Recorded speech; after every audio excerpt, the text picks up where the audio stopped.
वसीम जी, very good morning. सबसे पहले तो आप बधाई लीजिए कॉनकॉर की, क्योंकि फ्राइडे को जब आपने सुझाया था ऑलमोस्ट फ्लैट शुरुआत हुई थी, पर ये स्टॉक रुकने का नाम नहीं लिया था। साथ ही BHEL में भी एक ज़बरदस्त एक्शन देखने को मिला। तो बहुत अच्छे स्टॉक कॉल्स रहे यहाँ पे। पर वसीम जी, नए हफ्ते की शुरुआत हो गई है, काफ़ी अहम रहने वाला है हफ्ता, क्योंकि भारत यहाँ पे तो छुट्टी है ही, ट्रंकेटेड वीक है। पर इसी के साथ साथ अगर हम देखें तो फेड की भी बैठक है इस हफ्ते के लिए। कैसे देख रहे हैं आप मार्केट की चाल, क्योंकि ऊपरी स्तरों पे थोड़ा सस्टेन नहीं कर पा रहा है एटलीस्ट इंडेक्स। गुड मॉर्निंग सृष्टि, आपको, डिम्पी और अभिषेक को, और थैंक यू कि आपने याद रखा। कॉनकॉर सीधा तीर की तरह चला है। 920, 950, 970 पे आपको कहा था कि कॉनकॉर न्यू हाई जाएगा। उसके साथ IRCTC 930, 950, 970, 1020। IRCTC 1200 तक नहीं रुकेगा। तीसरा आपने जो कहा BHEL, और चौथा ABFRL। आप भूल गए, 280, 85 रुपए बिक गया, जो 252 रुपए में आपको सजेस्ट किया था। आज के लिए 3 पिक्स हैं। उसके बाद मैं आपको मार्केट की टिप्पणी भी दूंगा। आप कहें तो मैं शुरू करूं। जी बिल्कुल वसीम जी, बताइए आज के लिए कौन सी कॉल्स रहेंगी फोकस में। टॉप कॉल है इंजीनियर्स इंडिया। देखिए, हर घर में आप कंफर्टेबल हैं, जो आपका इलेक्ट्रिशियन है आप उसी को बुलाते हैं, क्योंकि वो जानता है आपके घर की तारें कहाँ हैं, सर्किट कहाँ है। गवर्नमेंट ऑफ इंडिया के PSUs, हाइड्रोकार्बन इलेक्ट्रिकल इंजीनियरिंग में एक ही कंपनी है, इंजीनियर्स इंडिया। ये सारा कुछ सिर्फ इंजीनियर्स इंडिया कर सकती है। जो आपका इलेक्ट्रिकल सर्किट लेआउट है, anything to do with engineering is only done by Engineers India. ये एक मोनोपोली प्ले है। और ये मैंने जो कहते हैं गोल्ड था जो 30, 40, 50 रुपए में पड़ा था कई साल पहले, 4 साल की बात कर रहा हूं। आज ये दो कुछ भी भाव नहीं है इसका, 220। इसका भाव तो 500 रुपए होना चाहिए। लेकिन मुझे अभी 285 तक की तेजी आराम से दिखती है। 350 का टारगेट भी आ जाए, वो डिपेंड करता है कि इलेक्शन की वॉलेटिलिटी और सो। तो नियर टर्म 285, 300 रुपए जरूर आ रहा है। Engineers India is a no brainer, आपके पोर्टफोलियो में होना चाहिए। 221 का स्टॉप लॉस। दूसरा मेरा पिक है IEX। 155, 55, 56, 57 में आप लीजिए। 100, 151 का या 148 तक का आप स्टॉप लॉस रखिए, थोड़ा सा इसमें रखिए। बट ये 180, 190 तक जाने की क्षमता रखता है। IEX, according to me, is the best power trading platform you have, जहां पे वॉल्यूम्स विल बी 10 टाइम्स। और अगर कंपटीशन आया भी तो थोड़े से मार्जिन में सफाई होएगा।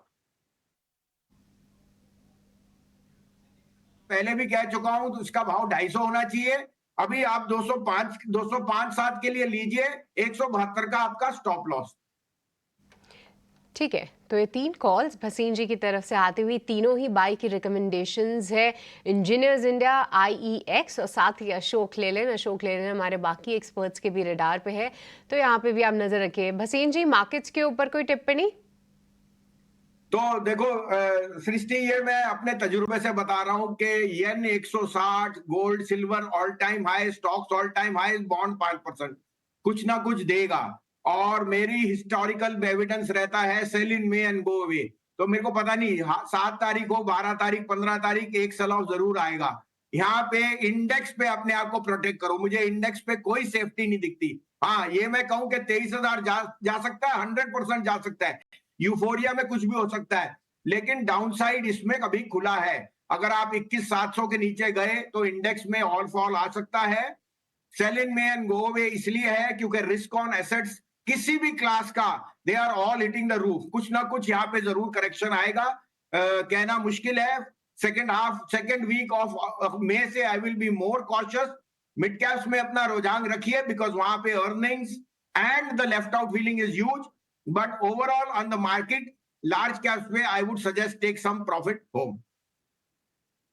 में थोड़ा सा प्रॉफिट घर ले जाना चाहिए, और सेकेंड वीक ऑफ मे से थोड़ा सा और कॉशियस हो जाइए। एटलीस्ट इंडेक्स पे तो यही नज़रिया आ रहा है।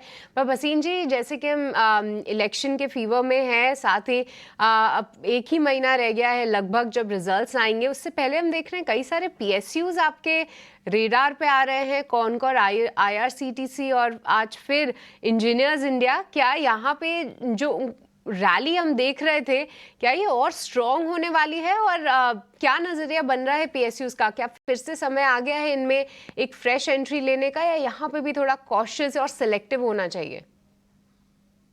सृष्टि, यही तो मार्केट होती है कि बाय और सेल कॉल्स तो जनरेट होंगी, लेकिन पीएसयूज बहुत स्ट्रांग रख रहे हैं फंडामेंटली। फंडामेंटली आपने कब सोचा था कि एक ही दिन में एसबीआई 5% बढ़ जाएगा, और अब न्यूज आ रही है कि they will be able to liquidate their Yes Bank stake. अगर आपको याद है, उनको यस बैंक में जो उन्होंने पैसा डाला था, 10 रुपए पे डाला था, वो आज 4 गुना हो गया। तो मुझे लगता है कि पीएसयूज में अभी भी स्टीम है। जो शेयर मैंने कहे, आईआरसीटीसी, कॉनकॉर, ये तो अभी शुरुआत है। और मार्केट में मैं लार्ज कैप्स में इसलिए हूं क्योंकि they are over own by FIs. FIs ने ये पीएसयू रैली तो बिल्कुल मिस कर दी। 90% of fund managers and mutual funds in India have missed it, क्योंकि ज्यादातर सब कहते थे नेवर टच पीएसयू। शेयर बाजार में नेवर से नेवर।